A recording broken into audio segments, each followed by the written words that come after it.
Hi hello welcome back to my YouTube channel. எல்லாருக்கும் வணக்கம். எல்லாரும் எப்படி இருக்கீங்க? நாங்கள் இங்கே ரொம்ப நல்லா இருக்கிறோம். என்னோட சேனல் சப்ஸ்கிரைப் பண்ண எல்லாருக்கும் ரொம்ப ரொம்ப நன்றி. சேனல் சப்ஸ்கிரைப் பண்ணாதவங்க ப்ளீஸ் என்னோட சேனல் சப்ஸ்கிரைப் பண்ணுங்கள். ஸோ தட் நல்ல நல்ல இம்ப்ரூவ்மெண்ட்ஸ் ஆகிட்ட வீடியோஸ் நான் அப்லோட் பண்ண ட்ரை பண்ணுறேன். இன்றைக்கி வந்துட்டு ஒரு சாட்டர்டே லஞ்சு தான் இன்றைக்கி பண்ணியிருக்கிறேன். சிம்பிள் ஆனால் ரசம் அண்டு உப்புமா தான் இன்றைக்கி காலையில் பண்ணியிருந்தேன். ரவா உப்புமா அதான் சைடில் வச்சுருக்கிறேன். அண்டு ஃபிஷ்ஷு எங்களுக்கு இன்றைக்கி கிடச்சிருந்துச்சு. ஸோ அதனால் ஃபிஷ்ஷு ஃப்ரைக்கு என்னோடய மசாலா எல்லாம் போட்டு நான் ரெடி பண்ணி வச்சுருக்கிறேன். இது வந்துட்டு கேரளா ஸ்டைல் கோகோனட் போட்ட மீன் குழம்பு. கொஞ்சம் திக்கு கிரேவியாட்டு நான் குக் பண்ணி வச்சுருக்கேன். நல்லா சூடாக இருக்குது. இனி ஒரு பொரியல் வைக்கணும். அதான் லேடிஸ் ஃபிங்கர் க்ளீன் பண்ணி வச்சுருந்தேன், நீங்கள் ஃபஸ்ட்டு பார்த்துருப்பீங்க. ஸோ இனி அது கட் பண்ணணும். ரைஸ் வந்துட்டு ரைஸ் குக்கரில் வச்சாச்சு. ஸோ தட் ஒரு 20 மினிட்ஸ்க்கு அப்புறம் நம்ம அதை எடுத்து வடிகட்டினா போதும். லேடிஸ் ஃபிங்கர் கொஞ்ச நேரம் தண்ணியில் போட்டு வச்சுருந்தேன். வாஷ் பண்ணி இனி கட் பண்ணி பொரியல் மட்டும் பண்ணணும். 11:45 தாங்க ஆகுது. இன்றைக்கி கொஞ்சம் சீக்கிரமாகவே ஸ்டார்ட் பண்ணிட்டேன். அப்புறம் பேன் வச்சாச்சு. பேன் வச்சுட்டு கட் பண்ணி ரெடி பண்ணி வச்சுருக்கிறேன் பொரியலுக்கு. கொஞ்சம் ஆனியனும் போட்டு வெண்டைக்காயும் போட்டு நம்ம ஒரு சிம்பிளான ஒரு பொரியல் ரெசிபி பண்ணலாம். நான் ரெசிபி ஐட்டெல்லாம் எடுக்கலைங்க. நார்மலி நம்ம பண்ணுறது எல்லாருக்குமே தெரியும் பொரியல் பண்ணுறதுக்கு. ஸோ அப்படி தான் எடுத்திருக்கேன். அண்ட் இதில் ஒரு ஜெல்லி கன்சிஸ்டன்சி, ஒரு கம் மாதிரி வரும். ஏதோ பெரிய எக்ஸ்பிரிமெண்ட் சாதித்த மாதிரி நானும் கொஞ்ச நேரம் உங்களுக்கு காட்டிக்கிட்டு இருக்கிறேன். ஒன்ஸ் அது குக் ஆகிட்டுனா அந்த ஒரு ஜெல்லி கன்சிஸ்டன்சி போயிடும். ஸோ அதனால் கொஞ்ச நேரம் அது குக் பண்ணிக்கிட்டே இருந்தேன். ஒரு 5-10 மினிட்ஸ் ஆகும்போதில் அந்த ஜெல்லி கன்சிஸ்டன்சி போயிடும். அதுக்கப்புறம் நான் கொஞ்சம் மசாலாஸ் எல்லாம் இதெல்லாம் நான் நார்மலி போடுவேன்னு அந்த மசாலாலாம் போட்டு ஒரு லிட்டு வச்சு க்ளோஸ் பண்ணி வச்சாச்சுங்க. சிம்பிளான வெண்டைக்காய் ரெசிபி தான். Like every one can make very easily. Okay, அப்போ லிட் போட்டு க்ளோஸ் பண்ணி வச்சாச்சு. கொஞ்சம் நேரம் கழித்து நான் எப்போவுமே வந்துட்டு இது போட்டு வைப்பேன். அதுக்கப்புறம் தான் பார்த்தேன், எக்கு வந்துட்டு பார்த்தேன்னு சிரிச்சுக்கிட்டு இருக்குது. அதோட ஓப்பனாக வேறு இருக்குது அதோட கவரு.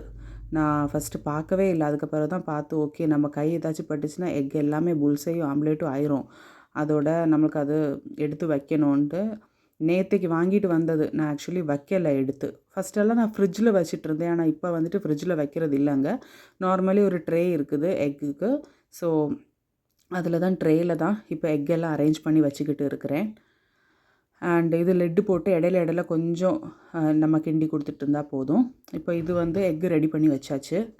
எக்கு வந்துட்டு எக்கோட அந்த ட்ரேயில் அரேஞ்ச் பண்ணியெல்லாம் வச்சாச்சு. ஏன்னா எனக்கு ஃபஸ்ட்டெல்லாம் 1-2 எக்கு வந்துட்டு அப்படியே உடஞ்சி போயிருக்குது.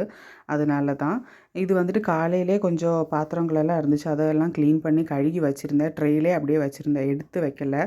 ஸோ அதுவும் கொஞ்சம் எடுத்து வச்சிடலான்ட்டு அதுவும் வச்சுட்டேன். கொஞ்சம் க்ளீனிங்கும் பார்ப்பேன், சமையலும் பார்ப்பேன். என்னால் முடிஞ்ச அளவுக்கு லைக் கொஞ்சம் அப்படி பண்ணிக்கிட்டே இருப்பேன். அண்டு ஃபிஷ்ஷும் வந்துட்டு கொஞ்ச நேரம் அப்படி இது பண்ணி வச்சாச்சு. அதனால் இனிமேல் அது ஃப்ரை பண்ணோம். வடி கட்டியாச்சுங்க. ரைஸும் நான் கட்டியாச்சு. அந்த ரைஸ் குக்கர் அப்படியே நான் வச்சுருவேன். ஏன்னா நல்லா சூடாக இருக்கும். சாப்பிடும் நமக்கு ஃப்ரெஷ்ஷாக சூடாக சாப்பிடலாம். அதனால் அதிலே வடிகட்டி அதிலே வச்சுட்டேன். இனிமேல் நான் டைமை தான் பார்த்துக்கிட்டு இருந்தேன். 12 ஆயிடுச்சு. இடையில நம்ம வெண்டைக்காய் பொரியலும் நான் பார்த்துக்கிட்டு தான் இருந்தேன். ஸோ அது எடுத்து மாற்றி வச்சாச்சு. ஏன்னா வெண்டைக்காய் பொரியல் இஸ் ரெடி டு சர்வ். அதுக்கப்புறம் ஃப்ரைக்கு உள்ளது தான் பண்ணணும். நெக்ஸ்ட்டு வேறு ஒரு பேன் வச்சாச்சு. அதில் கொஞ்சம் கோகோனட் ஆயில் தான் போட்டிருக்கிறேன். கோகோனட் ஆயில் நல்லா சூடானதுக்கப்புறம் 2-3 ஸ்பூன்ஸ் தான் போட்டிருக்கிறேன். ஹெல்த்து அதெல்லாம் பார்க்குறது அவ்வளோலாம் இல்லை. பட் ஸ்டில் நம்ம டேஸ்ட்டுக்கு சரி கொஞ்சம் போட்டிருக்கிறேன் கோகோனட் ஆயில். உங்களுக்கு பார்க்கும்போது நிறையா இருக்கும். பட் அது இல்லைங்க, ஒரு 2-3 ஸ்பூன்ஸ் தான் போட்டேன். ஸோ கோகோனட் ஆயில் போட்டு நான் அந்த ஃபிஷ் எல்லாம் 2 சைடும் நல்லா ஃப்ரை பண்ணி எடுத்துக்கிட்டு இருந்தேன். கொஞ்சமாக நம்மளுக்கு பார்க்கும்போது மசாலா வந்துட்டு ரொம்பவா இருக்குங்க. ஆனால் அப்படியெல்லாம் இல்லை, கரெக்டாக தான் இருந்துச்சு. നല്ല ഫിഷ് ഫ്രൈ ആയിരുന്നു. അപ്പോൾ ഞാനിവിടെ ചിമ്മിനി അതൊന്നും ഇല്ലാത്തത് കൊണ്ട് ഞാൻ ഈ ജനലും എക്സോസ്റ്റ് ഫാനൊക്കെ റെഡിയാക്കി തുറന്നത് വെക്കും. പിന്നെ എല്ലാത്തിൻ്റെയും സ്പൂണ്, അതായത് റൈസിന്, പിന്നെ ഫിഷിന്, മെഴുക്കുരട്ടി, രസത്തിന് എല്ലാത്തിൻ്റെ അതിൻ്റേതായ സ്പൂണ് ഞാൻ എടുത്ത് റെഡിയാക്കി വെച്ചു.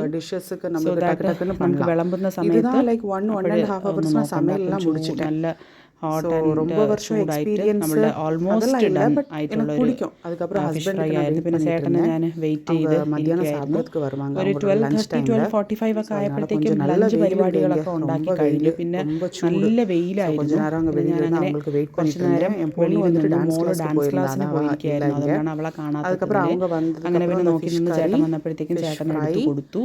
அதுக்கப்புறம் வெண்டைக்காய் ചോറ്, பொரியல், കൂട്ടാൻ, മീൻ കറി, சாதம், മീൻ ഫ്രൈ, ரசம் പിന്നെ வந்துட்டு അച്ചാർ, நான் പപ്പടം இதிலே ഒക്കെ വെച്ച് வச்சுட்டேன், டைனிங்லேயே അങ്ങനെ வச்சாச்சு. കൊടുത്തു. ഇത് அப்பளம், ഞാൻ ഒരുപാട് അങ്ങ് ஊறுகாய், സൂം ചെയ്ത് அதெல்லாம் அவங்களுக்கு ரொம்ப എടുത്തിരിക്കുന്നതുകൊണ്ടാണ് வேணும். ഒരുപാട് என்னைக்கும் ഫുഡായിട്ട് அது തോന്നുന്നത്. ആകെപ്പാടെ இம்பார்ட்டൻ്റ് കുറച്ച് அவங்களுக்கு. കുറച്ചേ இந்த ഉള്ളൂ. ரசம் രസം പിന്നെ ഞാൻ வச்சாச்சு സൈഡിൽ டைனிங்கில், கொஞ்சம் கொஞ்சமாக அவங்க ഡൈനിങ്ങിൽ തന്നെ எடுத்து എടുത്ത് വെച്ചു. சாப்பிட்டுக்கலாம். ஸோ അപ്പോൾ அவங்க ചേട്ടൻ പിന്നെ வந்து ആവശ്യത്തിന് சாப்பிட்டுக்கிட்டு இருக்காங்க. എടുത്ത് കഴിച്ചാൽ മതി. ഇവർക്ക് லஞ்ச் പിന്നെ டைம் முடிச்சுட்டு അച്ചാർ, அவங்க പപ്പടം, கிளம்பிடுவாங்க മോരൊക്കെ ஆஃபீஸுக்கு. ഡെയിലി அவளுக்கு ആവശ്യമാണ്. நான் ஃபஸ்ட்டே മോൾക്ക് പിന്നെ ஊட்டி விட்டுட்டேன், നേരത്തെ அதனால അവൾ இது ഡാൻസ് ക്ലാസ്സിൽ നിന്ന് വന്ന് பிரச்சனை ഞാൻ இல்லை. കുളിപ്പിച്ച് ஸோ இவ்வளோ ഫുഡൊക്കെ தாங்க കൊടുത്തതുകൊണ്ട് எடுத்துருக்கிறேன். என்னோட കുഴപ്പമില്ല. അപ്പോൾ சேனல் ഇത്രേ சப்ஸ்கிரைப் എടുത്തിട്ടുള്ളൂ. பண்ணாதவங்க ப்ளீஸ் എന്തായാലും എൻ്റെ சப்ஸ்கிரைப் ചാനൽ பண்ணுங்கள். സബ്സ്ക്രൈബ് ചെയ്യണം. நல்ல താങ്ക് യു நல்ல സോ வீடியோஸாக മച്ച് ഫോർ இப்படி വാച്ചിങ്. போடுறதுக்கு பார்க்குறேன். എല്ലാവർക്കും താങ്ക് യു.